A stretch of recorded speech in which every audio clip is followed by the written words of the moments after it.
sila, diba? Baby na nga, ang dami ng baby. Ayan guys, tingnan nyo yung cactus ni Cecil. Very strange shape. Mahal pala.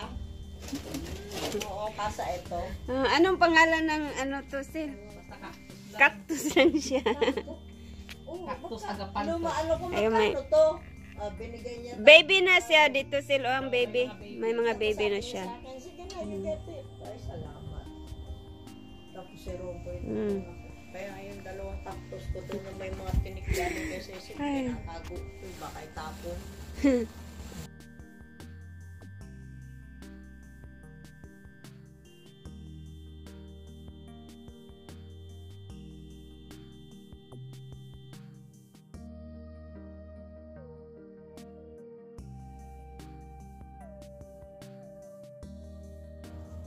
Anong ititle ko nito, Sil? Sil? Strange cactus na lang. Strange cactus lang, no? Strange shape. Hairy cactus. Hairy cactus. Yeah.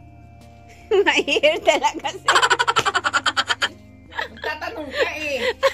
Hairy Yan, cactus. tanongin naman si Joseph, yan din napansin niya. Ha? It is hairy. Yeah, it is hairy. Lying. Look, Oh. it's hairy. Don't ever touch this.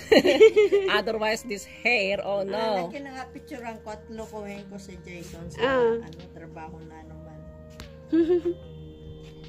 I-close up mo. Na-close up mo na. Yeah, you see? If you want a small one, you can have that small. But if you want bigger one, yeah. My bigger one? My Yeah. bigger one is one. And then the... You can even sit on that one. Ay, naku. Pero maganda yung ano niya, hindi naman siya matinik. Ay, matinik Ay, kaya. hindi ba siya matinig? So be careful. Careful lang. Hindi siya yung patusok na tinik. Maano yung dulo, malambot. Lokohin ko nga si Jason.